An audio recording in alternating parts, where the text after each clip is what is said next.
welcome back to Wizards Respite Sanctorum, the show where we deep dive into all things TTRPG. It's been a long week. A lot has happened, and we have a lot to talk about. But before we jump into the news and our segment of the day, I'm Ash, always joined by my co-host, Zach from Old Man Gaming. Zach, how are you doing, my friend? It's been a long week, but ready to talk about some nerdy stuff. This is our nerd highlight out there. You know, we if we have a rough week, we at least have this to look forward to. A moment where we can just geek out on our favorite hobby. Yeah. Well, speaking of which, I got a bunch of little points for the news that came in. Kind of interesting stuff that's all occurring recently in our sort of nerd sphere in the RPG community. What do you say we jump into that first, get caught up on a bunch of the big stuff that's happening, and maybe talk a little bit about that, and then we'll jump into a big part of our show. You're my shepherd, buddy. All right, let's do this then. So this is a little bit old news by the time we're talking about this, but I still think it's relevant and kind of interesting to discuss. We had a shift at Dungeons and Dragons, the Wizards of the Coast creative team. Two individuals, Christopher Perkins and Jeremy Crawford, recently left Wizards of the Coast and moved over to Derringer Press. Let me make sure I get that correct. Derringer Press, which is the Critical Role company that is producing Daggerheart and a few other things that it sounds like they have in the production. I thought this was kind of interesting because Wizards of the Coast for the last couple of years have been kind of making a lot of... it's been pissing off the fan base a lot. No matter who these two guys... Yeah, no matter who you are, everybody's been kind of like railing against the Giants. Mm-hmm. And these two guys are like... Christopher Perkins is the principal story designer, and Jeremy Crawford is the lead rules designer, or was at Wizards of the Coast. Them leaving obviously shows a big change in direction for both Dungeons and Dragons, and also, a big movement migrating into another powerhouse within the RPG community. Because Critical Role, Matt Mercer, that company, everybody who's really in this field has heard that name. Yeah. It's interesting. So whether you're interesting to hear. Honestly, I think it's a big blow to D&D, though I don't think Wizards of the Coast really care. They're about a bottom line. They're like a AAA video game company. As long as they're selling books, they don't really care who's making them. That being said, I think it'll be really interesting to see how they do somewhere else. I don't think the story designer will be as impacted, but I was under the impression, and correct me if I'm wrong, that Daggerheart was a little bit more of a story-driven system. That was my impression too. I haven't read it yet. That is definitely on my short list of things I want to pick up here in the very, very soon. It would be interesting to see. It would be interesting to see somebody who is used to making rules for probably the most rule-heavy RPG that I've ever seen or laid eyes on, going to a much more story-driven RPG base. I think it's very interesting. Yeah, I do too. I think it'll be interesting to see. They do, Daggerheart, but that doesn't mean that's where they're going to stick. That might be hitting the nail on, another type of game that the company is going to produce, that the Derringer Press is going to produce, other than these story form focus games. We don't know. But I thought, if nothing else, like, it shows a big shift. Furthermore, like, another thing that was kind of in the news is Wizards of the Coast is actually shifting a lot of people around and restructuring their company. So new departments are opening. People are being moved from one department to another. These two guys leaving is obviously a part of that. Mm-hmm. And it's been talked about for a really long time that Wizards of the Coast is kind of taking the D&D franchise and IP in a different direction.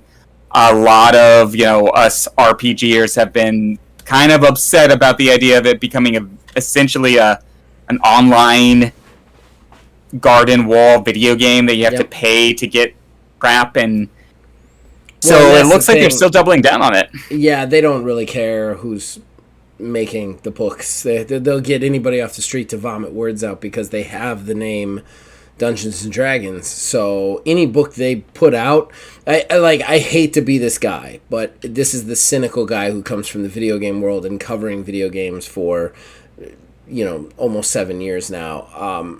This is how the AAA video game companies work. They don't really care what their product is. They just know that Halo equals X dollars, vomit out game. And people who are a fan of that will buy. Same with Nintendo. Nintendo's been doing that for years. That's been their model for years. They don't really give a crap. It's just like, hey, Mario, bleh!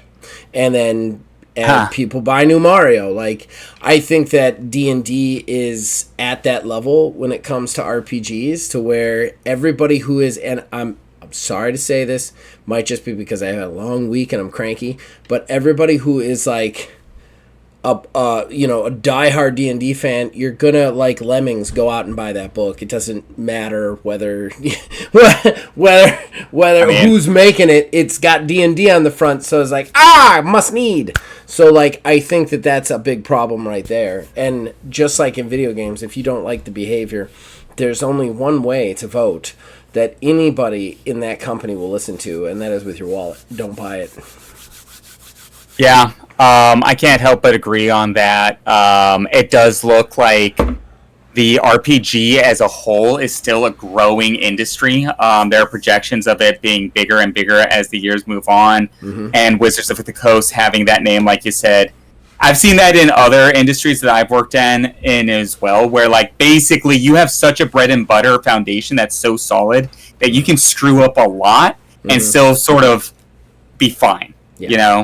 And it hurts to see that. It frustrates everybody, I think. I do think that there's, to a certain degree, a lifespan on how that... At least that's been what my experience in other industries. I don't know in sales, though. You think. I've been in video games for 7 years, and I've been saying for the last 5 of them, it's going to turn around, and people are going to stop buying this because they keep getting treated like crap. And guess what? Nintendo Switch 2 sells like hotcakes, and Microsoft is still making tons of money off crap games. It's crazy, but if somebody that big tells people to buy the game, they buy the game, and I don't understand it. But you'd think that there's a shelf life on it, only so much we could take. But haven't reached it there. I don't know how you're gonna reach in D&D. I'm sorry, I've taken too much time up on this one. No, this is honestly, this is one of the big valuable things that I love about doing this segment with you. There's a whole other perspective that I get to kind of look at this from another gaming industry that honestly Wizards of the Coast is modeling their shit after. They are modeling themselves after it. Yep. Mm-hmm. Yeah. So looking to the video game industry for insight is the right move, I think. Another bit of news that I actually think is interesting, a little bit different, is I have not read these books, but the Cosmere fantasy novel multiverse, which has been written by see, let me double check this name correct. I've been actually on the again, one of my short lists for reading this. Brian Sanderson. He did Mistborn, Stormlight. I haven't read any of these yet. All of my friends that are really into fantasy novels are obsessed with him. He is the freaking name in fantasy right now. and he has a entire RPG that has come out for his multiverse sort of setting. Very much looking like the multiverse from Dungeons and Dragons, in that you have these different worlds that have their different magic systems and their different rules and lore, but they exist in this bigger space. I wanted to bring this up because a new IP that's so popular, helping bridge the gap between people who have never played RPG but love fantasy into this world, I think is a good thing for the hobby. I think it's bringing a lot of new people, has a potential for bringing a lot of new people to the game table. I can't disagree with that. I don't know any of this, so you're speaking a foreign language to me right now. But I'll say this: anything that brings more people to RPGs is a good thing, and I always like it when, I mean, the bigger the space, the more places to play. You know what I mean? So like, yeah. the more games out there, the more ways you can get into games. You know? Exactly, and that there's a lot that he's doing. He's one of those prolific writers that have just like I think he puts out like 1 billion books a year or something. So there's a lot of content out there to turn into games. There's a lot of fandoms out there that can turn into game tables. And I think that's just, it's really great. I want, people out there who do read fantasy to maybe give that a shot, read one of his books, look into it at very least. It's something where another place to play, which is always fun. But that was the big highlights for today's news. Are you ready to jump into our primary focus? Yeah. Our big story? As ready as I'll ever be, man. Alright, so today I want to dive into how to make cinematic movie moments in your game table. Those moments that, everybody remembers forever. Those moments where like you're sitting around thinking about playing games with your friends, and that's the moment that sticks out in your head because it was just so freaking epic or cool or visually like just stuck in your mind.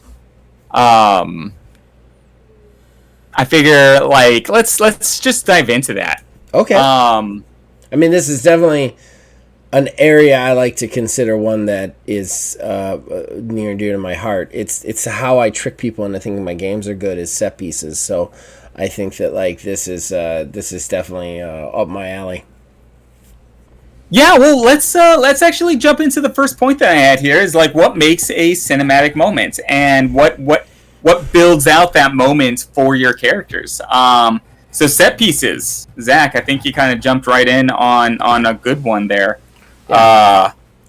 What is it about a set piece that makes that moment for your game? Well, let's talk about what a set piece is in the as a like just what it is as to what I'm speaking of right now, and that is like define it. Yeah, thank you. That was the word I was looking for.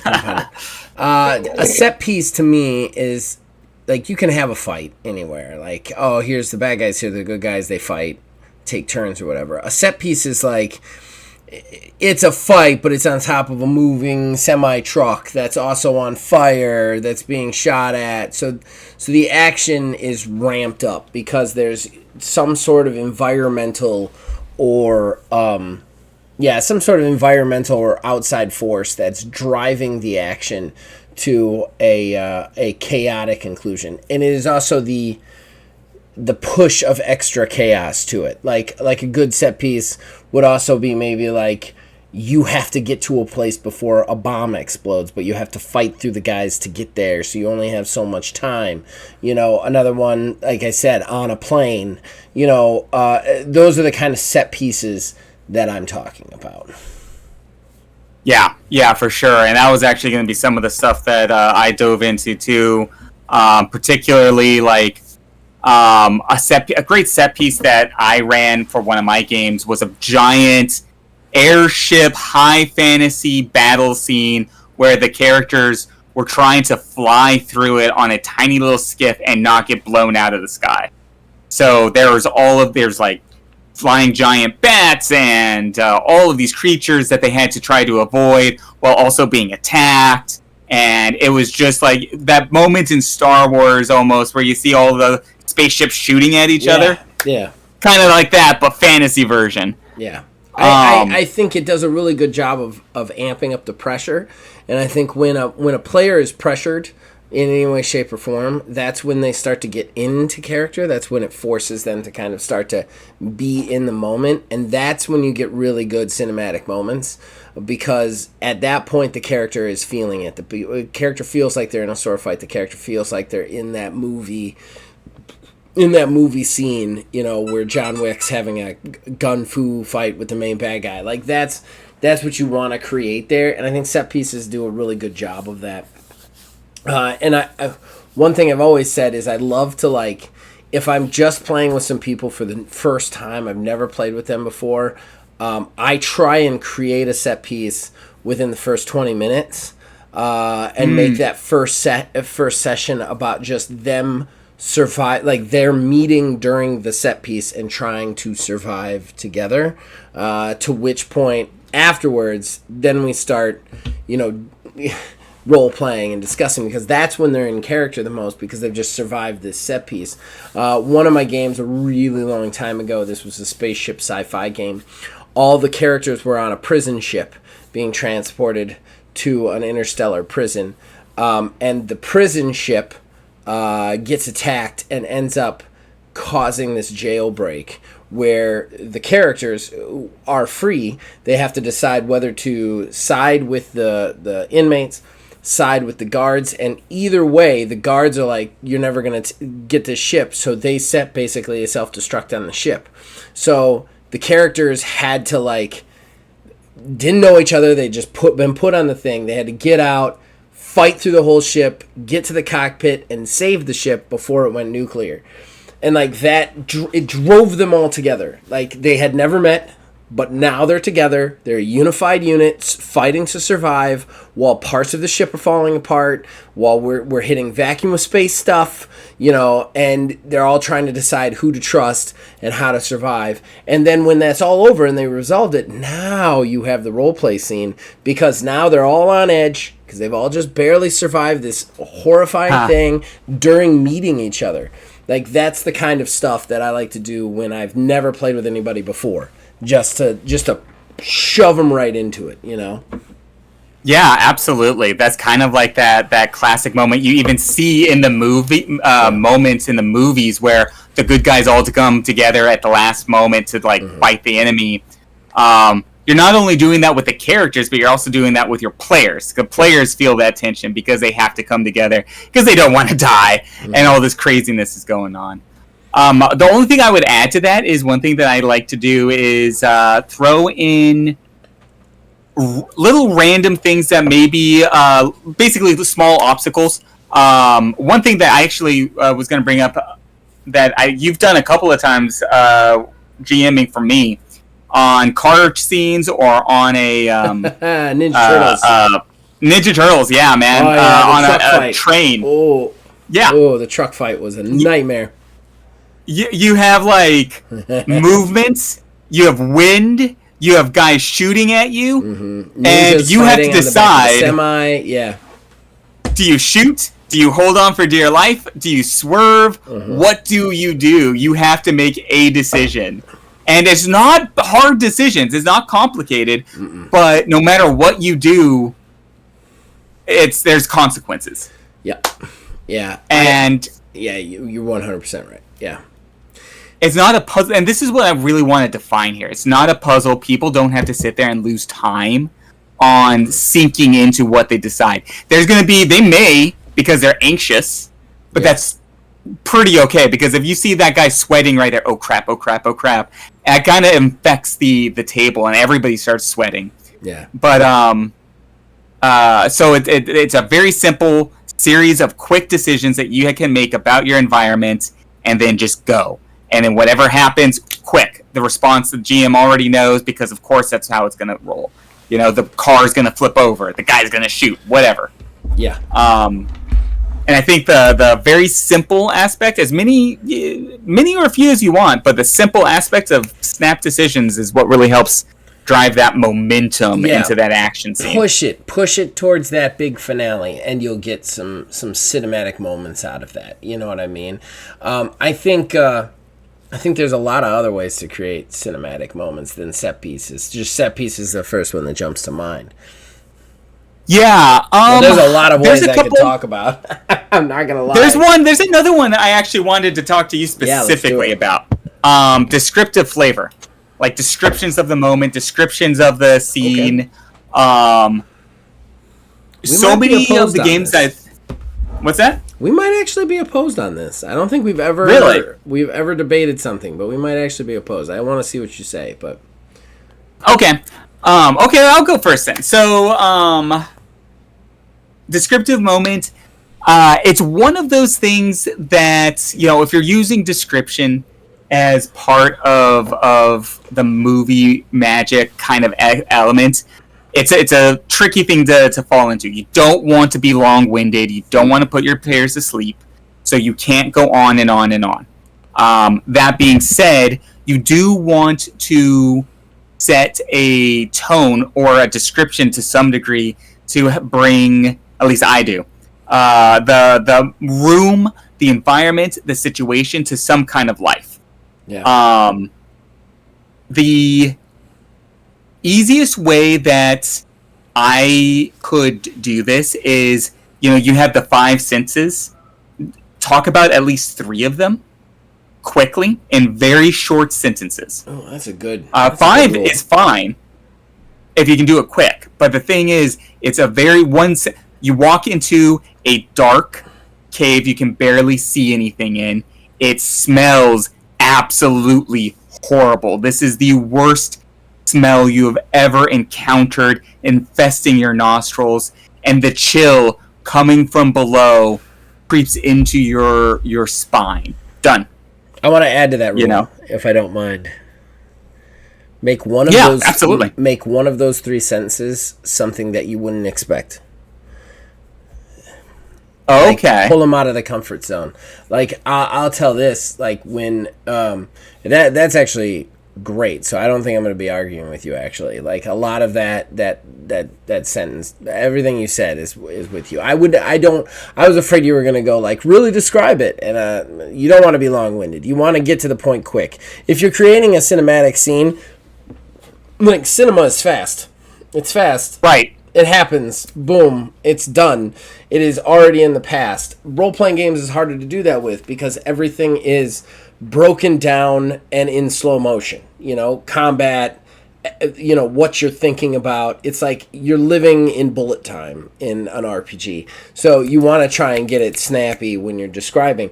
But I would say pick one of those 3 senses. Everything Wiz says is perfect. Pick one of those 3 senses they wouldn't know of. Like if you're trying to describe like a wound on somebody, like you see the red crimson come out and it smells coppery or something like that. Like hit them with something they're not expecting to keep them pulled into that moment. Like the smell coppery sort of thing. Yeah, they're not gonna forget. They're not gonna forget you describing the smell of blood to them. They might forget just, hey, it's a gash on him and he's bleeding, but they're not gonna forget like, oh, what? It smells like copper. I smell copper. Like that's gonna stay with them. Yeah. And it's kind of like interesting. We both said smell, and I honestly think smell is big. Like kind of the perfect one to do that with. I have often thought. So this is true. Look this up. When you're looking up at like sentences and the differences people can have between them, like hearing, sight, smell, that sort of thing. There is like a 1 to 100 ratio of hearing and sight. Well, sight's lower, I think, but like for hearing, it's like 1 to 100. For smell, It's 1 to 1,000 difference between people. So literally, you can smell things completely different than another person. So like, I think there's a reason that smell is so attached to memory. As human beings, like look that up too. It's as a sense, it's one of the most attached to like memories and how you remember things and how you recall things. And I think that's so visceral when you're using it as a descriptor because everybody's smelled blood. whether they care to admit it or not. Like, they've Right. smelled blood at some point, but, like, make them remember it, you know? And going through smell is just, I think, on a lot of ways, the way to go, you know? I do, and like weirdly, like if because it's so like attached to memory. When as soon as you said smell, I like the smell of coppery smell of blood. Right. My first thing was the vision, but then also I get this sort of knee jerk physical reaction that I've had actually being in like a butcher block or something like that, where it's almost like it's a little gross, you know. Yeah. I worked on a ranch when I was 18. We did have to do some animal work. Ooh, brought me right back there. Dirty work. Yeah. It is. I think another thing that I would add to the descriptor one, because the descriptor is a good one. You can't always ask your players to be super descriptive. They're not always there for that. But if you want to encourage it subtly, and just okay, you're having a fight with a guy, right? You're having a fight with the big boss. It's not going to be fun if I roll to attack, 20. He rolls to defend, 15. You hit him. He takes 20 damage. He rolls to attack. That's not fun. That's nobody in their head is doing anything other than two people standing across from each other whacking at each other, which is one of the reasons I dislike D&D system so much, is because fundamentally they kind of take a lot of that out, you know? And it's just like, beat armor class, no beat armor class, hit shield, oh no, beat armor class. And that angers me because, so if you're a game master, describe the moves. Don't make your player, don't say describe your moves. Just start describing the bad guy's moves. You will be surprised how many times those players will start to describe what they're doing back. And then you've got some cinematic stuff because you can see it. I'm going to talk a lot, since we're talking about cinema. This last Friday, I finished a campaign in a game that I think might be my favorite game that I've ever game mastered of all time. I'm not sure. Like, it's up there. It is. I'm game mastering in person. It's been a long time since I've done that. I'm doing it once a month, and it is a subject that I love, which is kind of pirates, sailing, that sort of thing. But in kind of a fantasy world of my own creation, which I am going to write up and publish because I have put too much fucking work into it at this point. That being said, I've simulated a lot of fighting styles in it, a lot of fencing, a lot of cutlass play, stuff like that. And this campaign came to this just exquisite epic end.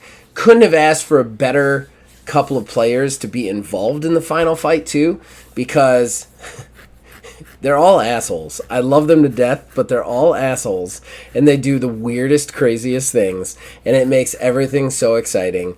Like, one guy, like this guy, I designed him, he is a level 7 character, which is huge in this game compared to what they are, which is level 2s, and I think I have one level 3, but he's an academic, so not that great in a fight. The level 2s, 3 of them end up coming in contact with the big bad guy. Like, he's the big bad guy, it's time to go. So one of them immediately goes into the fight. The other 2 just stand there. The one guy ends up trying to get to the thing that they've been hunting for, which is this tree that sap gives life sort of thing. I don't want to go through the whole story, but he ends up getting possessed by the spirit that's creating it. So he wants to help the bad guy get to him, so now he's not involving himself. The other guy's like, I think it's an honor duel, so I'm going to let it go. So this poor second level player had to fight this level 7, held him off for like 4 rounds. It was an awesome fight. It just cranked the cinema. And there is no set piece going. There is set pieces around them. They're on like an island, and there's this giant naval battle going on around the island. But none of it's actually affecting them on the island. On the island, it's just 2 guys in the sand trying to kill each other with swords. And like the player was describing every move. Not only was he describing every move, he was switching fighting styles, he was switching weapons, he was desperately trying to fight this level 7 character any way he could, while this level 7 character just kept like getting nipped at and beating him down. but the level 7 character could not roll for shit, so it was just this great fucking fight, like absolutely epic battle, till finally at the end, the one character who was just watching for an honor duel is actually magical, so he uses his first ever spell to basically exorcise the demons from the other character, the academic character. So the academic character goes in, they take him on 2-on-1. I'm just going to tell this story now because I'm in the middle of it, and I love it. They take him on 2-on-1. They take him on 2-on-1, and as this guy comes in, the other character, the big bad level 7 character, takes out the guy he's been fighting, kills him. And I had already saved him once because the rule that had killed him I didn't like, so I took a vote at the table, like, let him live because I don't like this rule or not. They all voted to keep him alive, but this time he just died. He was dead.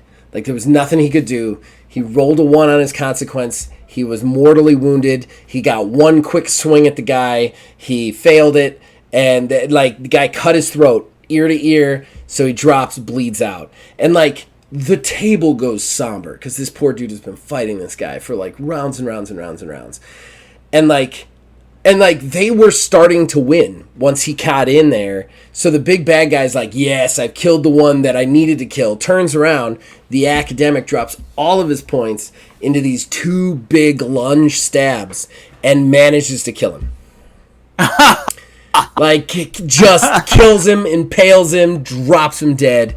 I was like, oh, it's so cinematic. To make things more cinematic, and here's what I'm going to add, since I think we were moving off the description thing anyway. So I'm going to try and use this giant story as a segue like I meant it to be. So, character's dead. The tree ends up getting destroyed by the boats, shooting cannons or whatever. So it's just the 3 of them. The magic character comes over, who is the closest character to the dead character. Like they're like best friends in the game. And goes, I'm going to use my magic to try and bring it back to life. Like, okay, all right, hold on a second. And here's what I'm saying to you. First of all, you want a resolution. Everybody out there as game masters, resolution creates cinema. It just does. Right. When you feel like you've accomplished something truly epic, you feel great. And they had killed the big bad of the campaign. They had resolved all the storylines. But the other one is give the players agency no matter how fucking crazy it is. Give them a chance. So what I did was I was like, if you want to res this guy, because the way magic works is the bigger the spell, the bigger the difficulty, right? But you can assuage the difficulty by taking penalties to your own person, depending on the type of magic you're using. Okay. So he takes 4. It brings him... No. He takes 3. It brings him down to 7. Because I was like, all right, you're bringing him back to life when he is clearly fucking dead. Full 10. So what are you doing? He's like, all right, well, I'll do 4. So he brings it down to 6. Brings the difficulty down to 6. I'll do 4. Brings him down to 6. And I'm like, okay, roll to 6 to save him. So then, this is what's great. And this is not in the rules at all. And this is why I'm saying game masters out there, give your players agency. Because the other player, the academic player, is like, I'm going to touch his shoulder and try and take some of the penalty myself. Shouldn't have allowed that. But I'm like, no, this is fucking cool. All right, how much penalty you want? He's like, I'll take another 3. Brings the difficulty down to a 3. They literally bring the character back to life. Like, and I'm telling you, this character thought he was dead. It was over. I thought he was dead. It was over. Everybody at the table thought he was dead and over. But they bring him back to life through this and end up taking the penalties on. That is one of the most cinematic moments I have ever experienced at a game table ever. And the only reason it happened is because I said yes. Like, as a game master, try to say yes, no matter what. Like, I'm not saying just give it to them, but try and say yes. Because now those guys come away from the table like, not only did we kill the big campaign guy, but we brought this motherfucker back to life. We didn't even think we could do that. You know what I mean? They just tried, and I let them try. And, like, that creates cinema. That was I sat around. I was like, this is like a Disney ending right here. Like, this is ridiculous. Yeah. Like that you guys brought him back to life and you sail off into the sunset. Like, this is the end of a Pirates movie, a Pirates of the Caribbean movie. It is. Like, yeah, like this is beautiful. It is. You know. That's exactly. I mean, I was gonna say that's exactly the type of thing you see at the end of an adventure movie. Yeah, exactly. And that I mean, like, I'm sitting here listening to it, I'm getting enthralled with it. That is because it's a cinematic thing. I'm seeing this happen. I'm seeing that epic moment where, like, he touches the guy's shoulder and he takes the damage himself and all of that shit. That gets into your head and you just see it. Well, just the fact that he's willing to do it, even though it's not even like a thing in the rule. Like, can I do this? Can I try this? You know, just to try it. Say yes. Say yes. The look that you get on your player's face when they're like, fuck yeah! Like, that is the way to be, you know? Yeah. To that point, you know, like, I really like what you said about giving the players an opportunity to pull that out of the game themselves.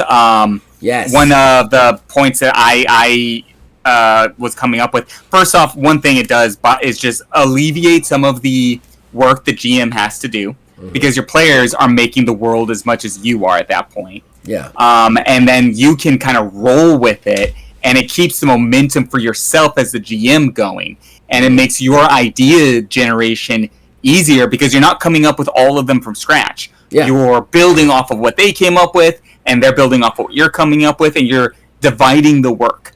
Yeah. Really helpful to do.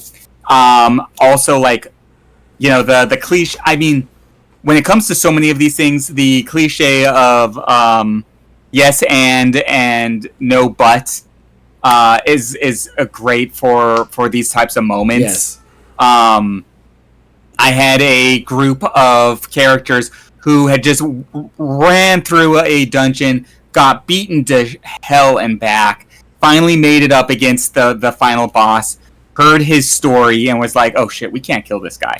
Like, it turned out to be, like, they were sent there by this demi-goddess to kill this monster in the pit of the city. And it turned out this monster, this horrible beast, was actually the goddess's own son. And they were like, oh crap, we can't kill this guy. Like, he's being, like, we were paid by his mom. And so, like, they had a way of summoning the mother to tell her that it was done. So they just summoned her right there in the room. And they had no health, they had no HP or spells or anything, no potions, and they talked their way through it and essentially made a family counseling session out of a monster and a demigoddess, which sounds weird as shit, but every single player in that moment had some crazy ass idea.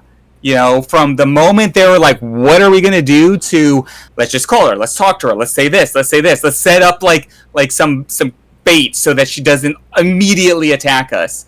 Well, you don't need combat to be cinematic, too. I think that's another thing we should talk about, is you really don't need combat to, and that's awesome. Like, you're getting the resolution there, you're letting them do something. You're giving them agency over what's going on. You're letting them like you're letting them try, and like that in itself is going to make cinema, you know. Exactly. You don't need combat, you need conflict. Yeah. And conflict can be anything. It can be fighting, but it can also be arguing. It could be, like in this situation, you know, trying to con somebody into believing something. They basically managed to get the demigoddess and the monstrous child to work through their differences, and then go after the evil dad, who was also the big bad of the campaign. But like, they, you know, like, it was conflict. They had to argue. They had to argue with both of them. They had to, like, figure something out. And at the end of it, everybody was like, oh god, I thought we were going to die there for a second because we had nothing left and this was a Hail Mary. And so they all was just like sweating bullets over an argument. Because the stakes were there, the conflict was there, and they had to figure it out. So yeah, conflict over combat is definitely a reasonable way to make a cinematic moment. And if you can roll like the decisions to segue from there a little bit, roll the decisions into the character's personal. It doesn't have to be necessarily their backstory, but something personal to them. I just ran a dungeon not that long ago that is centered off of like a quasi extra dimensional space where the characters are wandering through a domain of a mad goddess. But the point of the moment was they had to overcome personal challenges for the character by looking into an evil crystal that would summon up these feelings of either guilt or anger from their past, and they had to decide in that moment what the crystal showed them from their character's past. So I asked them straight out, your character is filled with this like weight of dread and sorrow from something from her past. What is it? The player had a moment to think about their character. They had not written this out. They didn't really. This is some random thing from their past. At that moment, they said, something that was really like painful for them. Being shunned by their family or losing their entire family on a shipwreck. Yeah. They came up with it right there, and the trick, the puzzle aspect that I had sort of sewed into there is that they could help each other get through their own personal anxieties. And so the other two characters had an opportunity to jump in and encourage the character that was on trial at the moment. And so now they were all able to talk to each other and figure this out together. Very cinematic moment, very emotional moment. No, not any blood spilled. It was all just figure out some horror from your past and then talk about it. Yeah. And it's storytelling at that point. It's just storytelling. Yeah. Yeah. I mean, I did the id games, and everybody out there, you can check them out. You can check out those id games. They're still up on Spotify, on my channel, I think on yours. I'm not sure. They should be, yeah. But it's like a Doctor Who kind of spin-off type of RPG. I don't think there's any combat in any of those games, and they are just cinematic moments. It's just games and games and games of cinematic moments. Like that's all they are, and that campaign is very near and dear to my heart. So like it is. You don't need to have a fight to have a cinematic moment at all. Yeah, absolutely. Well, I think we've kind of run through a good chunk of this, man. Any closing thoughts on encouraging GMs out there or players on cinematic moments? Anything that you'd want to last minute, really keep this in the back of your mind? There's one other thing I'd love to touch on, which is cutscenes. That's what I call them, but they're basically NPC scenes that you are describing to your players that they do not get to use and do not get to. They're not privy, but you're making it feel more like they're part of a show or a movie. I will say I've changed a little bit. I used to use these constantly when I was younger to give more feeling to it. Like if I was running an anime game, every half hour I would have an end theme, and then I would do an opening theme, and it was the same one, and then we'd play like it was an episode every half hour basically, and I would constantly do fights between the characters that had nothing to do with the game. That being said, nowadays I tend to err to the point where less is more with the cutscenes, but at the same time, there is something to be said where sometimes you need the players to see what's happening with the NPCs, especially if you want to endear them to the players, So I would actually say I think cutscenes, leave them out a little bit, especially if you have a group that's prone to metagame even accidentally. But leave them out a little bit. But sometimes you gotta have them know what's going on with the NPCs, because that's gonna make them like them a little bit more. Yeah, absolutely. And I'll go ahead and also expand a little bit on that because I love your phrase cutscene. I've used that a couple of times also. So there's that moment where you talk about what the NPCs are doing over here. There's another one that I've used a couple of times to just help build the moment. And I think my favorite one was the players had just overcome this temple that was created by a cult. They had just defeated all of these enemies. The high priest was there, and he started summoning all of these monsters out of nowhere. They didn't know he could do this. So all of a sudden, within a few minutes, giant numbers of these huge monsters, demons, just appeared. All the players straight up thought that they were going to die. They thought that I was ending the campaign with a TPK at that moment.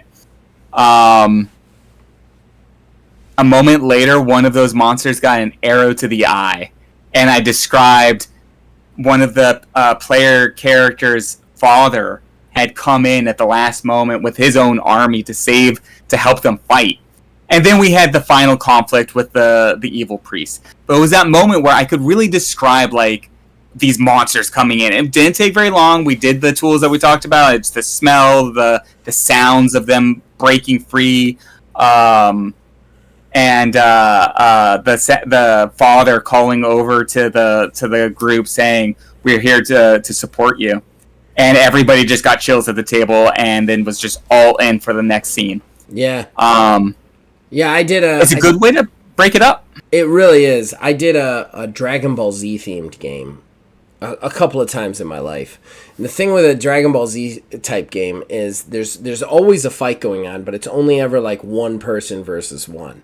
So it's real tricky to run in a group because how do you do that? And one of the things I did was, especially when like the players are off getting trained, we have to know why the bad guy's bad. So like I would literally, while I wasn't at the table, I would go home, I would roll up the fights between the bad guy and the NPC characters. So I knew every move that already happened and then when I get there, I would go over it, but I would just describe what's happening because the players need to know why they're training to get back to fight the big bad guy to save the world. Like there needs to be that pressure. Pressure doesn't happen without those NPC scenes. Same with like if you're running a professional wrestling game. Professional wrestling doesn't work with just like one character versus the character of the week. Like it just doesn't work that way. You need to set up an entire league, because if you don't set up an entire league, the player doesn't feel like they're part of a league. It just feels like they're like in a series of street fights. That's not how you do it. You've got to set up like, okay, you're doing this, but this cool storyline is going on over here so that you can play off that later. If you don't do all those side storylines, there's no way for them to refer to that. I mean, some of the best promos in wrestling is when somebody cuts somebody up because of something they did in something that has nothing to do with you. You know, so like you have to know about that. There's certain games that just require those cutscenes, those NPC scenes, or it just doesn't work. Yeah. I think we nailed it today. I think we got some good topics in there. Yeah. Good show. Yeah. What do you guys think out there? Do you guys like it? That's what matters. Yeah. And, tell us about your favorite cinematic scene at your game table. GM, player, both of y'all. Like, I want to hear about it. These are fun. I've loved listening. Yeah. Exactly. 100%. Before we get out of here, Zach, anything you want to plug? Obviously, check out Old Man Gaming. We're doing plenty of TTRPG stuff and other stuff right now. We've got a little bit more surprise ordo coming soon. We're also working on some Astral Drive. I'd love to get one more game in the bag before I go back. I just don't know what that's going to be. And then other than that, we also do video game stuff there. I got a podcast where I bitch about video games. And then, I also do reviews and stuff. And that sort of thing. So check those all out. Right, and as always, check out this show and all of the other TTRPG stuff that we've been talking about on the wizardsrespite.com. I also got shirts going there. We have Ordo Sanctorum up there. We have I have a Poisoner's Handbook up there, an expansion pack for poisons, and all kinds of fun stuff. More to come soon. Until next time, everybody out there, keep rolling them dice.